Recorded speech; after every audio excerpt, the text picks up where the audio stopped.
Dimension de toucher, dimension de gloire. C'est ma saison, c'est ma saison. J'ai souffert avec une maladie sans nom. Aucun médecin ne pouvait me traiter pendant 4 ans et demi. Mais l'évangile a voulu me détruire. Je n'ai jamais vu un travail qui a la trahison comme ce travail. J'étais en train de servir Dieu à ma manière. Preuve en est que je modérais quand je voulais. Je prêchais quand je voulais. Je faisais le service de Dieu quand je voulais. Et ça, Dieu, il n'était pas d'accord avec moi. Il m'a fait une chose. Il m'a donné une maladie. Maladie sans nom. Aucun médecin a détecté ma maladie. Je souffrais.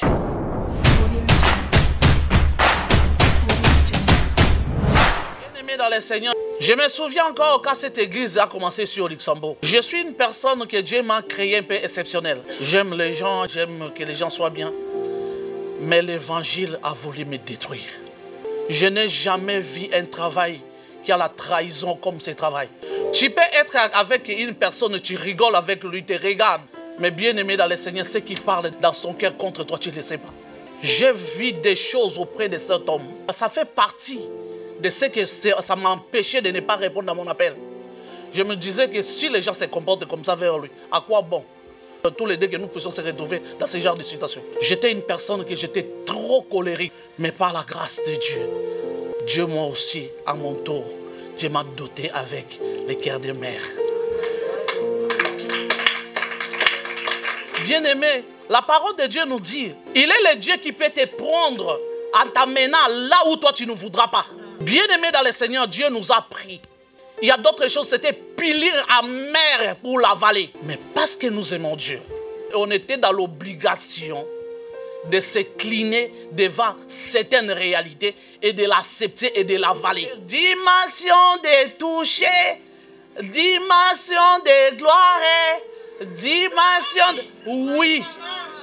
Bien-aimé dans le Seigneur, tout le monde veut cette dimension. Mais cette dimension-là que toi tu es en train d'envisager, la dimension là que toi tu veux afin que ça puisse venir dans ta vie, bien-aimé dans le Seigneur, laisse-moi te dire cet après-midi, ça a un prix. Tu veux aller dans la dimension de toucher. Et s'il te touche dans le sens d'humiliation. Parce que bien-aimé dans le Seigneur, la gloire, ça ne vient pas sans que Dieu puisse t'humilier. Après l'humiliation, c'est là où que la gloire revient. C'est ma saison, c'est ma saison. Tout le monde aime. C'est ma saison. Mais bien-aimé dans le Seigneur, toi et moi pendant le printemps, nous passons dans la rue. Est-ce que pendant le printemps, il y a des feuilles sur les arbres? Et si Dieu, il te met dans la sécheresse là, est-ce que tu vas aimer? Si la saison là, en fait que donc les feuilles doivent tomber, tu vas l'accepter. Bien-aimé dans le Seigneur, la Bible nous dit, la nature elle-même ne vous enseigne pas. Je suis venu exhorter une personne en fait que tu te réveilles. Que fais attention. Au moment où d'autres choses que toi tu ne regardes pas, tu ne tiens pas attention, l'âge est en train d'avancer. Tu risques un jour d'abandonner. Tu dis que j'ai fait passer mon temps à suivre. Tu vas commencer à appeler ce sont les aventures. Bien-aimé dans le Seigneur, si toi tu prends ça, ce sont des aventures. Moi je ne dirais pas que ce sont des aventures. La nature elle-même ne vous enseigne pas. Il va me positionner au sommet. Au sommet, là, ce n'est pas n'importe qui passe s'asseoir là-bas. Ce n'est pas n'importe qui monte au sommet. Tu dois accepter le travail Dieu voudra afin qu'il puisse se faire dans ta vie. Parce que c'est lui qui est le metteur en scène. L'autre fois, je venais ici à l'église. Je croyais servir Dieu. Je croyais faire des choses comme Dieu voulait.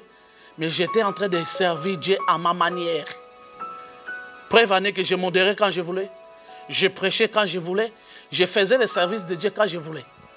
Et ça, Dieu, il n'était pas d'accord avec moi. Il m'a fait une chose. Il m'a donné une maladie. Maladie sans nom. Aucun médecin a détecté ma maladie. Je souffrais. Je souffrais. Mon mari, quel genre de prière qu'il n'a pas fait? À la fin des comptes, il a dit, ma femme, écoute-moi. Si je continue à te regarder comme ça, je risque de te perdre. On a assez souffert ensemble. Tu veux me laisser. Les gens, ils vont me critiquer comme d'habitude. Les gens, ils vont parler.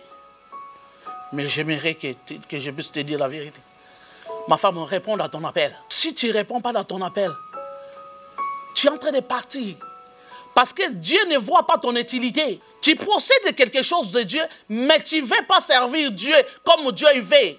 Et Dieu, quand il ne voit pas son intérêt, et à quoi bon il doit te garder en vie? Et ces jours-là, j'ai eu mal. Moi, je dis, comment ça? Comment lui, il est mon mari? Il sait, il connaît la souffrance que je suis en train de... Comment il peut me parler comme ça?